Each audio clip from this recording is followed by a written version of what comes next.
Yo, what's going on, guys? Welcome back to a brand new video on the channel. Inside of today's video, we're going to be going through every single game mode in 3v3 right now and give you guys the best brawlers to play no matter the map. And pretty much you should just be able to go into these game modes with these brawlers and get free trophies. I've been doing it above 900 trophies and winning pretty much every single game with these brawlers. So we're going to be starting off with Heist, and of course the best brawler in Heist, and has pretty much always been since her introduction, it is Colette. The Colette hypercharge is just absolutely broken right now. There's hardly any counters to it, and if you can get 2 hypercharge supers on a save, that's 50% plus dealt to the enemy safe, which is nearly unbeatable. So Colette, it's just a no-brainer. Next up we have Colt, and he is so insane in Heist right now. He's always been pretty good in Heist, but ever since the reload speed buff, he's been absolutely insane. He's completely took the role away from Brock because Colt can deal with aggressive brawlers a lot easier. Of course, you can just spam out shots a lot quicker, but of course you have the hypercharge as well. Any sort of hypercharge is going to just increase your chances of winning a Heist, and you can pretty much play Colt in every single Heist map. So next up we have 8-Bit. He's starting to drop down the meta a little bit, but he's still going to be meta in Heist. You think of at least half of the Heist maps, well, there's only 4, but Bridge Too Far and Safe Zone, he's pretty much the best pick there because he's just so commanding in the middle, and of course you've got that turret that can just boost up your damage an insane amount, and you can just quickly end games in about 10 seconds. So next up on the list we have a bit more of an aggro pick here in Brawl. So in a Heist, I of course always talk about damage, but at the same time you want some form of aggression. You can't just hold control for 2 minutes 30 of the game. You need a brawler like Brawl or just any type of tank to push forward, but of course Brawl is by far the best tank that you can use. The hypercharge is just game changing, and even if it doesn't seem like you're doing a lot, as long as you're getting multiple enemies to pinch you out with every single death, you're at least allowing your teammates to push up the map. For me, he's very usable in Riverbed and Tornado Ring. And lastly for Heist then, I've gone for Edgar. So Edgar's just been running all over the meta at the moment, but primarily in competitive in Heist. It's always been his playground, and when you think of a couple of the Heist maps, Riverbed and Tornado Ring, you don't even have to last pick Edgar. You can just first pick Edgar because you know you're going to get a lot of value, especially into a lot of the meta Heist brawlers. But not only that, if you get a couple of good kills, especially with your hypercharge, you can just deal some insane damage on the save. Jumping into the next game mode, it is Brawl. So it's actually one of the hardest game modes to win in consistently right now in the meta because there's so many hypercharged tanks and brawlers just running all over the meta, which noobs can abuse. So the first brawler is a noob friendly brawler, definitely in Jackie. Jackie's just running all over the meta. You think of every single Brawl map except for Back Your Bow, it's got walls, it's got bushes, and it doesn't even matter if you die a few times. By your third death, you've got a hypercharge available and you're able to get consistent team wipes. Jackie is just a menace in Brawl. So next up we have Fang. Of course Fang is just done broken in ladder right now, but his best game mode is going to be Brawl in my opinion because you can just play a lot more recklessly and not get punished. At the same time, you're able to cycle through your supers a lot quicker and have more opportunities to get your hypercharge and get those team wipes. You know, typically he used to be stronger against those long-range brawlers, which he still is, but again, you can just get some free hypercharge charge from all of these tanks. So next up on the list, we have Maisie. So if you guys are unaware, somehow Maisie is still one of the best brawlers in the game, especially with hypercharge, and of course, Brawl is her playground because there's so many tanks, you can cycle through supers so quickly, and you can get so many team wipes with the hypercharge. She's just easily one of the best brawlers in Brawl. Next up in the top 5, we have Sandy. So Sandy typically struggles against tanks, but at the same time, if you pair Sandy with some anti-tanks, you're just going to dominate because there's just so many brawlers that feed Sandy's super, and of course with a bunch of bushes it actually helps Sandy out because you've got the speed boost from the speed gear, and you've got Root Sand's star power that can scout out all their opponents within the grass. So I think Sandy is such a strong brawler in Brawl. It's so easy to push him. And lastly for Brawl, we have Lou. So you might think, well, Lou's best game mode is always Hot Zone, but I actually think right now it's Brawl again because it's just tanks galore, hypercharges galore, and he's just going to be able to cycle through his supers like crazy. If you need to shut down a tank, then you can always go Lou. His hypercharge as well, of course, being insanely strong right now, and as I said, you're able just to farm supers way more in this game mode than in Hot Zone. So now we're going to be moving on to the best 5 brawlers in Gem Grab, starting off with a mid/gem carrier, which is going to be Piper. So Piper is just really strong in the meta, like A towards S tier. But the main reason why I love Piper is because she has a knockback to use.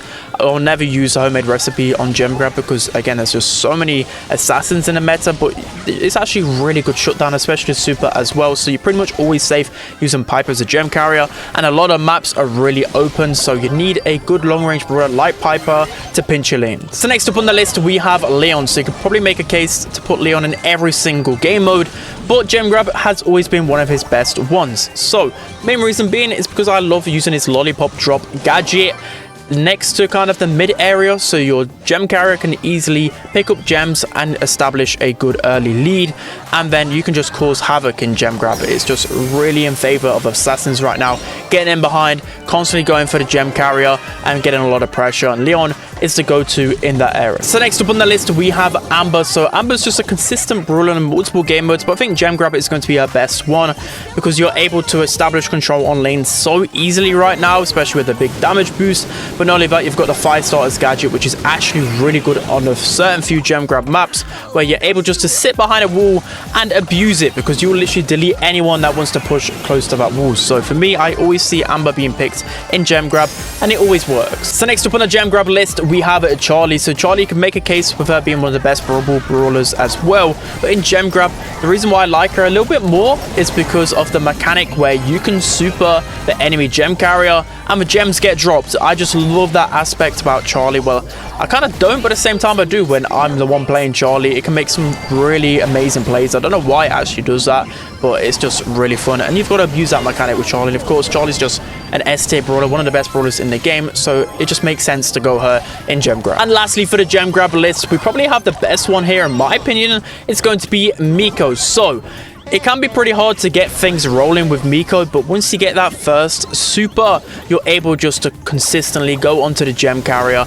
and get a free kill every single time. And it's all about just constantly cycling in that super and just causing so much pressure. You're always forcing multiple brawlers back to try and take you down. And in a game mode like Gem Grab, that's essential to getting the victory, because whilst you're doing all the work in behind, your teammates can easily push up and collect some gems. So for me, Miko is easily one of the best brawlers in Gem Grab. So now moving on to the best brawlers for knockout. Starting off with my personal favorite, it's going to be Pearl. So as the weeks have gone on, Pearl has solidified herself in the S tier. I told you guys, I was very early on that bandwagon, but in particular, knockout is always going to be her best game mode because, of course, you're able to ramp up so much easier. There's so much time to just sit behind a wall, and then if there's any brawler, I would even say close to like 6k HP, you're able just to quickly pop out of a bush with your overcooked gadget and just delete them instantly. There's hardly anything that you can do in reply, so Pearl is the essential brawler in knockout. So next up on the knockout list, we have Nanny. You can never go wrong with going Nanny. I know she's kind of gone out of the meta in other game modes like Gem Grab and Brawl, etc., but knockout will always be her best game mode because you're able to confirm kills so easily. You've got the super that can deal some good damage. You won't always kill someone, but if your teammates follow up, you can confirm kills pretty easily. And just, of course, there's hardly any counterplay to a good Nanny, especially on a nice open map like out in the open.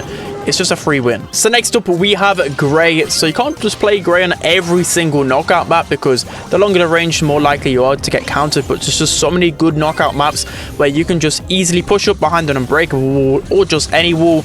And as soon as an opponent gets within your range, you can just use your walking cane and get a free kill a lot of times. So good Gray can create so much pressure and make so many game-changing plays. So next up on the top 5 list, we have Tick. So I kind of didn't want to put a throw in there, but I think it's still pretty safe if you're playing a thrower like Tick, because Tick's still at least good against some aggro brawlers. Once you start cycling your heads, you're able to at least defend yourself a little bit. You know, if it's like an Edgar or a Fang, you've also got the gadget to knock them back. He's at least a lot safer than the likes of Grom and Sprout, for example. So I think you're pretty safe to go Tick when it's ladder. Of course, in Power League, it might be a different story, but definitely Tick is still insane on knockout. And lastly, for knockout, we have Meg. So you know for the longest time that I love playing Meg on knockout. because her survivability is just insane when you pair it with her shield star power and just overall like the health gear, the shield gear as well.